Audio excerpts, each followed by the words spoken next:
Good afternoon সবাই। আজকের খাওয়া দাওয়াটা কিন্তু একটু অন্যরকম।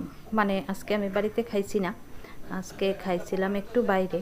কারণ রান্না করতে একদম ইচ্ছা করতে আসলো না, শরীরটাও বেতাল। কালকে তো আমি ভিডিওই পাবলিশ করছি না, কারণ শরীরটা ভালো আসলো না। তো খাইতে গেছিলাম একটু বাইরে। আর দেখো, ফার্স্টে কিন্তু আলু ভাজা, এই যে ছোটো ছোটো করে আলু ভাজা দিয়া ফার্স্ট বাইট আমি খামো। আর এখানে একটা কারকল ভাজাও আছে। তো রেকর্ডিংটাও ঠিকঠাকভাবে করা হয়েছে না, কারণ ফোনটা সেট করা হয়েছে না। তো ফার্স্ট বাইট আলু ভাজা দিয়া এবার কিন্তু অপেক্ষা করতেছি ডালের লিগা, কারণ শুকনা শুকনা ভাত একদমই ভালো লাগতে আসতো না। ভাতটা যদিও গরম আসলো, কিন্তু আলু ভাজাটি একদমই মানে ফুটাই গেছে আর কি, নরম হয়ে গেছে। তো যাই হোক, এখানে ঘন কইরা মুসুরি ডাল, তো মুসুরি ডাল একটুখানি ডাইলা লাইলাম। দেখতে তো ডালটা হেভি হয়েছে, খাইতে জানি কেমন হইব, খাইয়া কইতে হইব আর কি।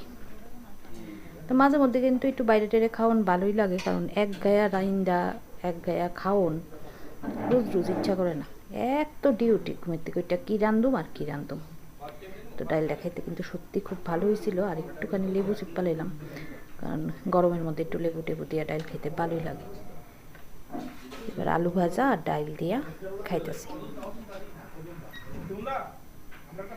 বাকি ডালটাও আমি খাইলাম, কারণ কি ডালটা হেভি লাগতেছে। লেবু চিপ্পা মুসুরির ডাল দিয়ে আলু ভাজা দিয়ে খাইতে মানে ভাল লাগে না এমন লোক বোধহয় আর নাই। আর দিছে এই যে কারকল ভাজাটা, বেশ মুচমুচা কিন্তু কারকল ভাজাটা।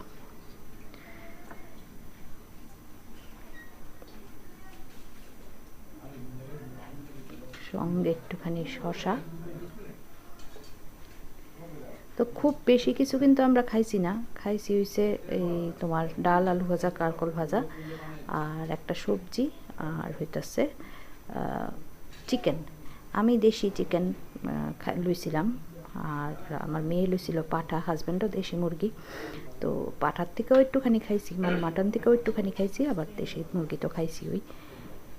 তো দেখো বাকি ডাইলটাও কিন্তু আমি ডাইলা লইছি।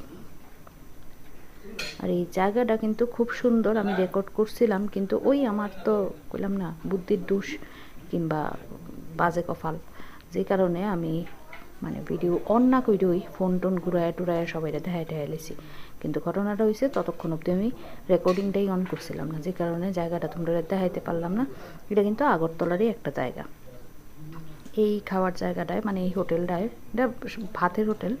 তো এই হোটেলটার মধ্যে আমি কিন্তু আরও খাইছি এবং ভীষণ টেস্টি হয় খাওয়া। আমি আরেকটা ভিডিও এই হোটেলের আরেকটা খাওয়াও তোমরা কিন্তু শেয়ার করছি অনেক দিন আগে, যদিও এটা পরজলায় এই হোটেলটা। তো এবারে ডাল ভাজা খাওয়া কমপ্লিট, একটা সবজি,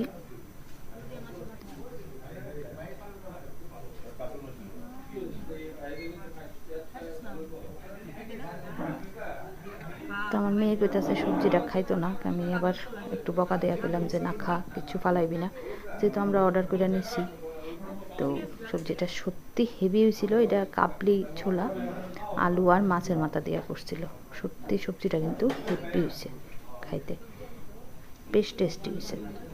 বললাম না এই হোটেলের রান্না খুব স্বাদ আর খুব পরিষ্কার পরিচ্ছন্ন, আর প্রাইসও রিজনেবল, সুতরাং খাওয়া যাইতেই পারে। আর আমরা বাড়ির থেকে যেহেতু বেশি একটা দূরে না, তো মাঝে মধ্যে কিন্তু এই হোটেলটা গিয়া আমরা খাই, ভালোই লাগে।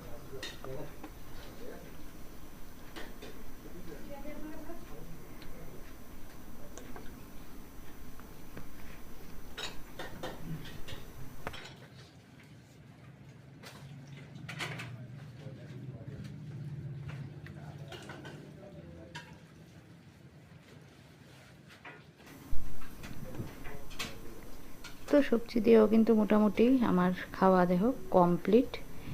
এইবার মেয়ের পাঁঠার মাংসর বাটির থেকে আমি ফার্স্টে 2 টুকরা মাংস খাবো, কারণ পাঁঠার মাংস বা মাটনের যে গ্রেভিটা দেখতে এত ভাল লাগতেছে আমার। তো মায়ের আগের থেকে কয়ে রাখছি তোর পাঁঠার থেকে কিন্তু আমি 2 টুকরা খাবো। এই দেখো মায়ের এখান থেকে আমি 2 টুকরা লয়ে লেছি, আর একটুখানি ঝোলও নিতেছি। দেখছো নি, দেখতে এটা কি সেরা হয়েছে, গন্ধটা যা বাইরেছিল না, সেই লেভেলের একদম। তো এটার থেকে একটুখানি মাইক খাই, এবার আমি খাইতেছি। আর মাটন খেতে ভাল লাগে না এমন কেউ আসেনি, সবারই ভাল লাগে, তো আমারও ভাল লাগে, কিন্তু আমি বেশি একটা খাই না, কারণ ওই বিপির প্রবলেম। আহা হা, এটা যে কি স্বাদ! আমার ওখানে মানে ভয়েস ওভার করতে গিয়ে আছে না, দেখা লোভ লাগতেছে। যথেষ্ট ভালো সিদ্ধ হয়েছে এবং বেশ নরম। হোটেলে বা রেস্টুরেন্টে মাটন এত নরম খুব কমই হয়। তো যাই হোক, এটা ভীষণ ভালো টেস্ট হয়েছে, ভীষণ ভালো টেস্ট, একদম মন প্রাণ জাস্ট জুড়াই গেছে। সঙ্গে একটু পাঁপড়, একটুখানি পাঁপড়ও আবার কামড় দিলাম।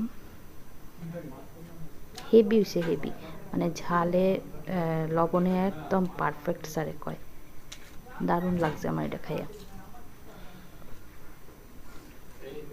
আগরতলা শহরে যারা থাকো রিজনেবল প্রাইসে খাইতে চাইলে, মানে অ্যাটলিস্ট ভাত খাইতে চাইলে দুপুরবেলা অবশ্যই কিন্তু হোটেলটা ভিজিট করতে পারো। বরজলা গিয়া সেটা যে বরজলা কাঠের মিলটা আছে, কাঠের মিলটা একটুখানি পার হইয়া বরজলা টিআরটিসি অফিস, কাঠের মিল আর টিআরটিসি অফিসের মাঝামাঝি কিন্তু এই হোটেলটা, এবং বেশ ভালো খাবার দাবার এখানে।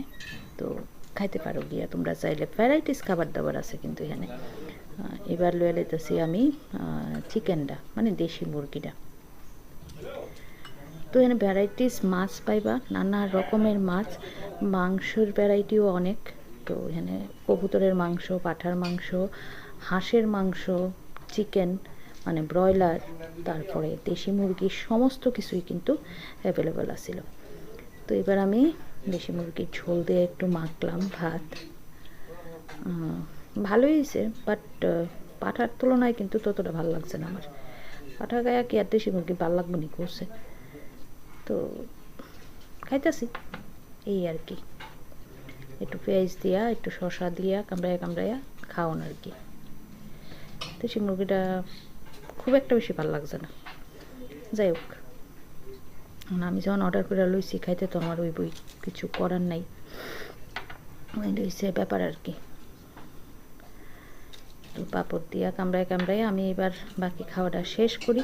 আজকের লাঞ্চ ব্লগটা তোমরা কেমন লাগলো অবশ্যই কিন্তু কমেন্ট করে জানাইও। একটু হাটকে হয়েছে যদিও, বাড়িতে বইলে আমি নিজে কথা কই ফেরফিরি করি খাইতে খাইতে, হিয়ানে গিয়া তো আর নিজে ফেরফিরি করানোর সুবিধা নাই, কারণ বিভিন্ন রকম কথাবার্তা হইতে আসলো। আমি হিয়ানে যদি ফেরফিরি করতামও, তোমরা কিন্তু আমার ফেরফিরি কিচ্ছুই শুনলা না বলে।